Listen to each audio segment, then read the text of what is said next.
Okay, today is March 15th. It's Sunday. It's another recap for the week. I took the 5 days off, came back on Monday, shot very well, shot 46%. Then on Tuesday, shot 46.6, 46.4. But the thing was, the shooting started getting different.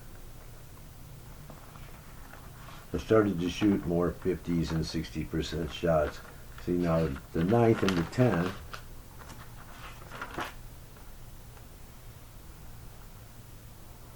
but everything changed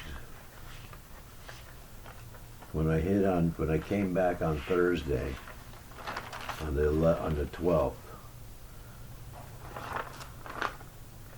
Shot 50% from the three line, made 100 of 200 threes. But the fourth quarter of the second game in the three drill, shot 75%, made 12 of 16. Did the same thing in the third game. The fourth quarter, shot 78.5, made 11 of 14. And that day was doing a lot of 15s and 16s. But then Friday came, and yes, things changed immensely.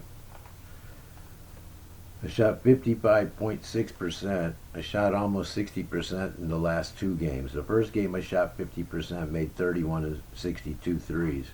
Then I made 38 of 64 in the second game, which made it 59.3. And then I made 39 of 68, which was 57.3 in the second game. The other thing was, for the overall shooting, I shot 70.3%. I shot over 70% for the home team and the visiting team. Shot 70.1 for the visitors for the three games, and shot 70.5 for the home team for the three games. And shot 70.3 overall. Made 417 shots of 593. And like you say, made 108 of 194 threes for the day.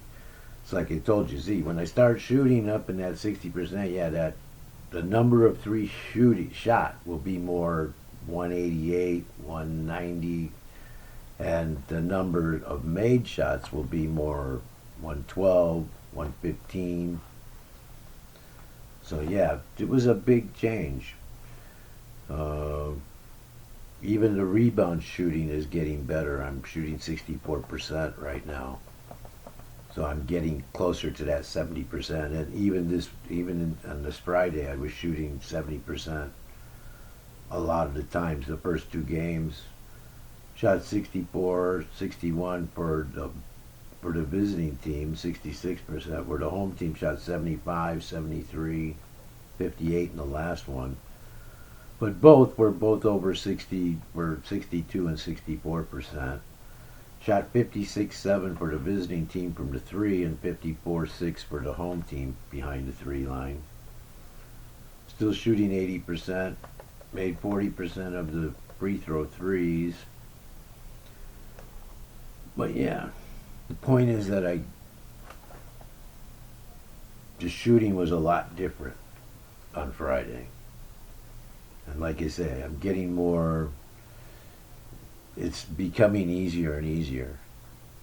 I mean, I'm running more through them because my toes aren't bothering me so much. It's more just getting my endurance, the breathing, and like I say, the running, I still have to be cautious of the surgery stuff, so I have to be careful of that. It's kind of like doing work around my house. I can water the grass, but I can't really rake it. Can't push a lawnmower, things like that. It's just little things, and I understand it because yeah, when you're doing these things, as simple as they seem, even like something like raking the yard, when you're raking, the rake a lot of times gets snagged on vines or weeds or whatever. But it gets snagged, and when it gets snagged, it like snaps inside you. It like pulls, and I realize that that's what they're worried about. It's not so much you pulling or pushing; it's the snags when your body's going to snap because it could actually rip and tear those stitches and stuff. So I understand why they don't want you pushing and pulling, because yeah, I have been dumb and tried to go out and rake, and yeah, start raking, and I'm going, this is easy, this is not a problem. And then it snags, and then I'm popping, and yeah, I can feel, and then I feel it inside, and I'm going, okay, this is why, you know. But the point is, yes, I'm shooting a lot better, and things are moving along. I'll be done with the first round on Monday. I still have 3 games to play to figure out who the last 2 matchups are. The other 6 are already set.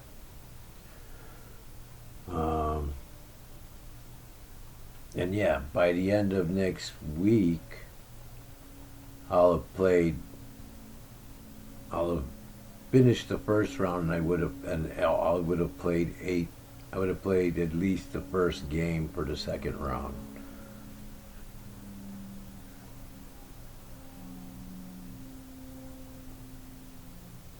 Because the second round is a best of 5. The first round was best of 3. This is a best of 5, so teams can sweep after 3 games. But this is the more games per round, like best of 5, best of 7. See, like this is best of 5, and the rest will be best of 7. The last 3, because there's only 5 rounds. By the 5th round, you're only got 2 teams left.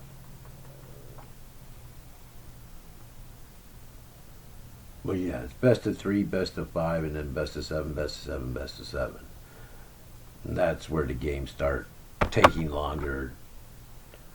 And that's when it starts deciding for you whether it's going to take 110 games to play the whole thing, or 115 or 16 games. The least it's taken, I think, is 109, and the most is 118. I think that's the most I've ever played to finish one of these tournaments, was 118. The quickest, I think, was 109. And that was just a lot of sweeps. Because, yeah, the more I sweep, I mean, the more games, matchups that are swept, those that eliminates, I mean, sweeping 5 games, that eliminates 2 games.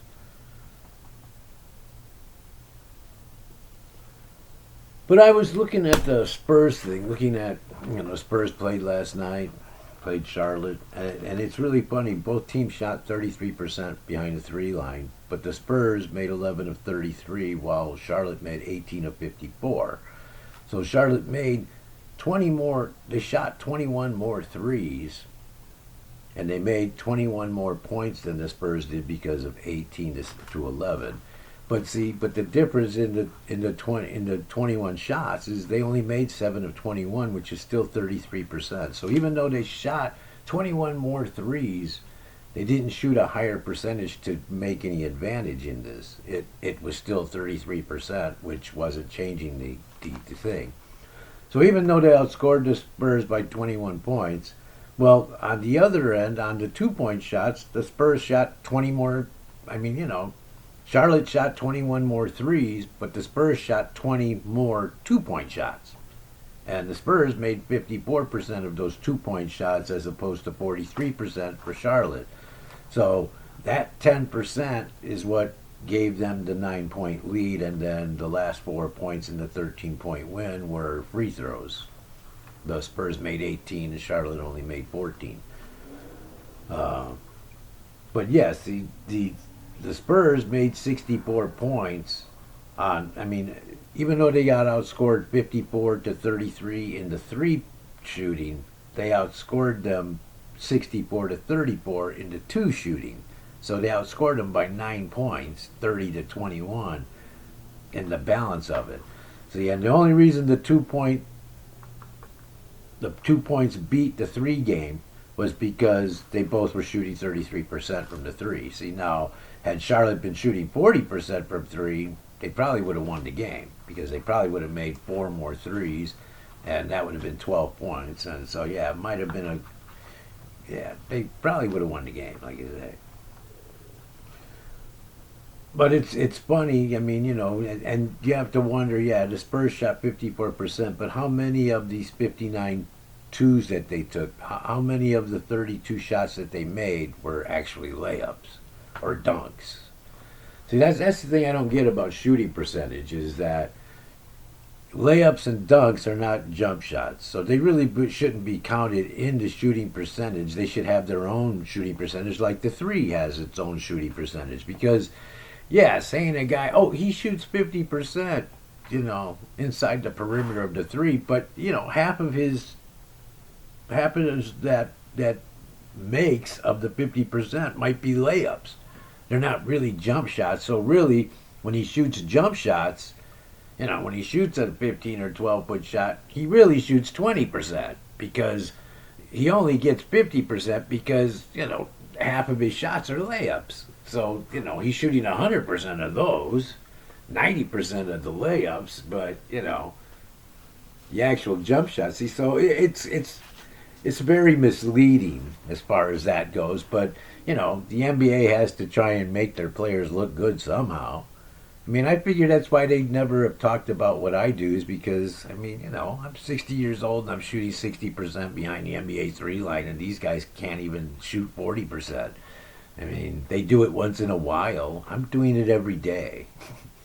I'm doing it all the time. I mean, like these guys, they were 18 of 53.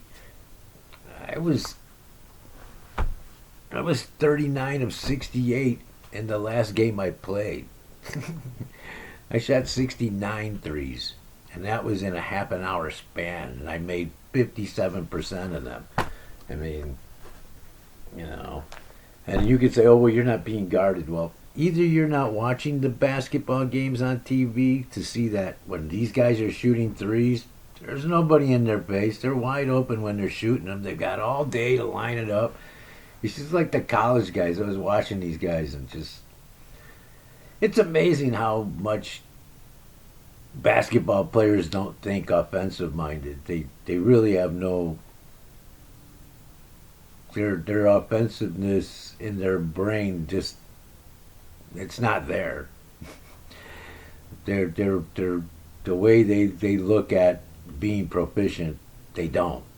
That's the problem that they have is that they don't think about how to be the most proficient.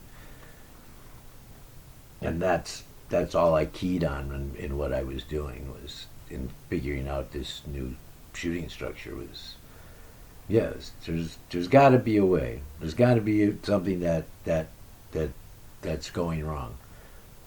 But like I said, watching this, looking at these stats in this Spurs game, I was just going, yeah. See, this is where it didn't work out for Charlotte. They probably had to shoot the 54 threes just to stay into the game. They probably were trailing the entire time, seeing how these guys made 54% of their two shots. Yeah, like I say, I'll bet of the 32 2-point shots that they made, I'll bet 12 of them were at least layups. you know. So, anyway, and the other thing was, a lot of people asked me about Victor, and I still say this. I think the Spurs use him wrong. They really don't use him the way that they should, and I think his longevity is going to be hurt by it. I think by the time if he keeps playing the way that he is right now, and he doesn't get hurt over the next 3 years, because I think he's only 22, but I'll bet by the time he's 25, his body will start telling him about what he's been doing. Because it's just, and it's not a knock on you, Victor. It's nice that you could do what you could do, but your body wasn't made to do those things. That's why it's such a rarity. That's why through the history, it's been a rarity that a center is dribbling down the court and hanging out at the three line or even, more than 12 feet away, 15 away from the basket. Because it's not really natural for you. Your legs are twice as long as some guy who's 6'2". Your ligaments, your tendons, they're twice as long. Your bones, not You're not as compact, so there's not as much strength. I mean, you can say it is all you want, but I guarantee you it ain't. Your structure in your legs is much different than a guy 6'2" or 6'5". You've got a much bigger chance of messing stuff up, ligament, tendon wise. Yeah, fracturing your bones. Yeah, that's a lot easier for you than a guy 6'2" or 6'5". And you dancing around and doing the things you do. Yes, it's great that you can do them, but you weren't made to do them. That's why centers through the history, they stay in the box. They play in the box. That's what they do. That's what they, Kareem, the most agile guy I could think of in the NBA ever at the center position would probably be Akeem Olajuwon. He did a lot of things that were unnatural, but then again, he was only 6'10". He wasn't overly sized, and you can see just in the structure, he had nice calves, nice thighs. I mean, he was more structurally built right. You don't have big calves, big thighs.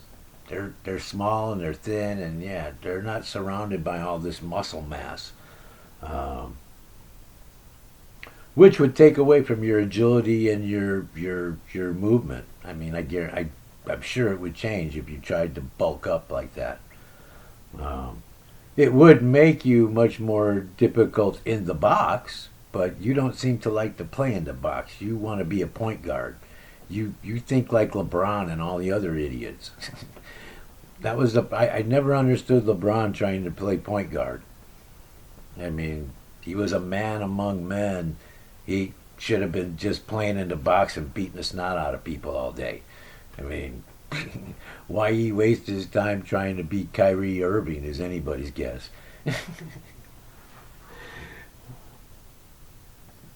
But yeah, I mean, and I'm sorry, LeBron, your kid ain't that good. He can carry your name, but he's not you. It's just like Jordan's kid. He's not Mike. Walter Payton's kid, he wasn't Walter. It just doesn't work that way. You know, I don't understand why parents think that their kids can be them. They can't. They don't come from where you from where you came from. They don't look at the world the way you did, even in your struggles of coming up. I mean, you know, it's just like your kid. I mean, you're rich. He didn't have to struggle at all like you had to. I mean, even as good as you may or may not had it with your family growing up, your kids got it 10 times better than you did. So his mind doesn't work like yours, doesn't think like yours.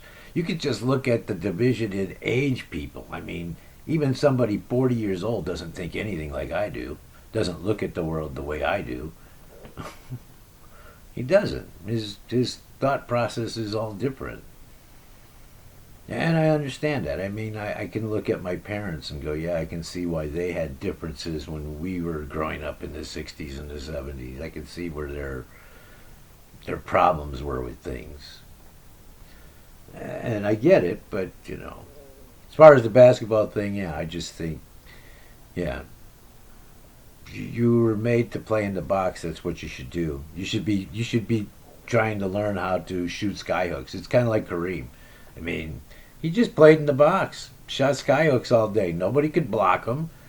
I mean, it's kind of like Kevin Durant. See, the thing with Kevin Durant, kind of like Sam Perkins, see, there's some players in the league that have what I call leg arms. Now, and it's not a slight, it's just the best way I could describe it. Their arms are longer than what they should be. Sam Perkins had that. And see, that's been Kevin Durant's selling point. That's what makes him such an awesome guy outside, and that's why his longevity is lasting right now, because he's 6'11", but he's got the leg arm. So even though he might not be able to get the lift off the ground as he once could, the leg arms give him an advantage over anybody that's 6'9", 6'10". Even a guy 6'11", if he doesn't have leg arms, he's not blocking his shot. And that's always been Kevin Durant's advantage over guys in the box as well as outside the box. Because, yeah, you can't block his shot. For one, he shoots over his head, and two, because of the leg arms, you're not going, he can always get higher than you because you don't have them. And it is an advantage for him, and it is what's making him his longevity. Because even with the leg arms, he can play a lot of great defense. He doesn't have to be as quick as he once did because he's got the advantage with the extra long arms. He can still poke that ball out. I mean, there's some advantages to that. But, you know, well, like I say, see, that's why it works with certain people. But yes, I think as far as Victor goes, I would be working on everything in the box. How to move my body to position myself better defensively and learn how to move my body and pivot with my waist to avoid fouls. If I'm going to play in the box and be a warrior, then yeah, I'm going to have to battle, but I have to battle without fouling because, yes, being bigger, when you come down, yes, they even if you get all ball, they generally call you like you're killing the guy. So you got to kind of play smart around that. It'll take a lot of footwork and just being shoulders squared and have your brain on. Uh, and offensively, yeah, I'd be trying to learn how to use that backboard as well as I possibly could. Cut the banks, cut the slam dunks and shooting the threes. You know, it's like last night's game. You're the only guy who shot 10 threes on either side.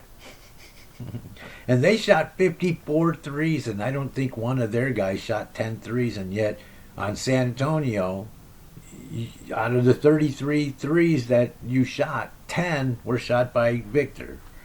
I mean, he made five of them. He made five of the 11.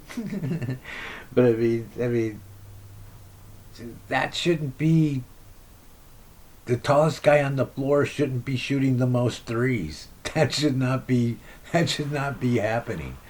I don't care how good he shoots them. You know, it's not. It's fun to watch and it's entertaining. But I'm telling you, you're gonna pay for it one way or another sooner or later. And yeah, I'm actually surprised with some of the stuff that I have seen in the games that I have watched. You know, your legs are looking to snap, dude. you're just banking on. It's just a matter of time. You keep playing the way you're playing. I'm sure you're gonna pop or break something sooner or later. It's just inevitable, especially because of the way teams are starting to play you too.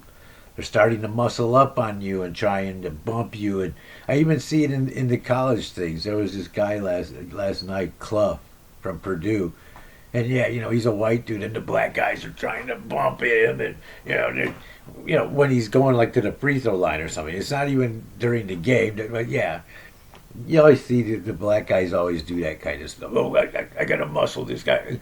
I give him a little shoulder as I'm walking by. It's like, you know, you almost wonder why more people don't get out of here, you idiot.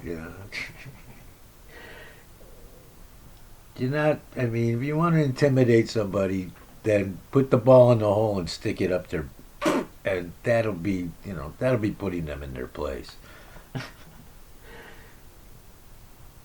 You know.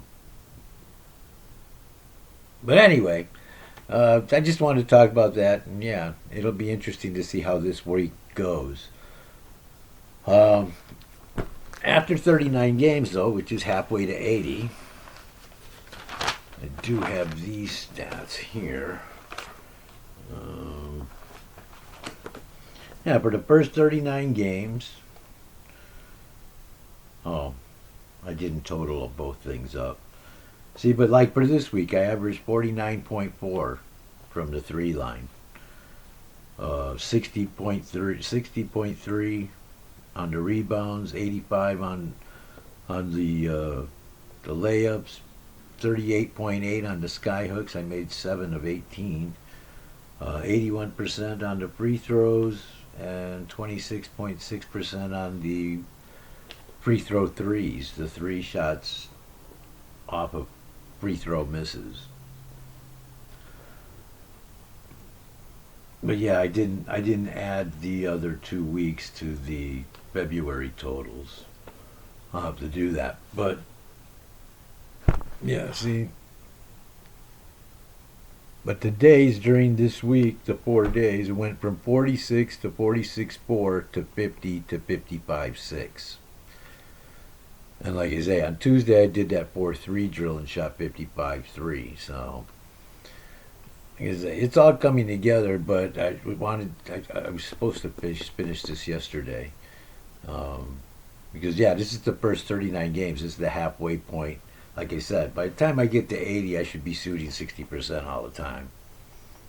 All the numbers should basically be there. And yeah, looking at what's went on this week, especially Thursday and Friday, I say yeah, it shouldn't be too much longer.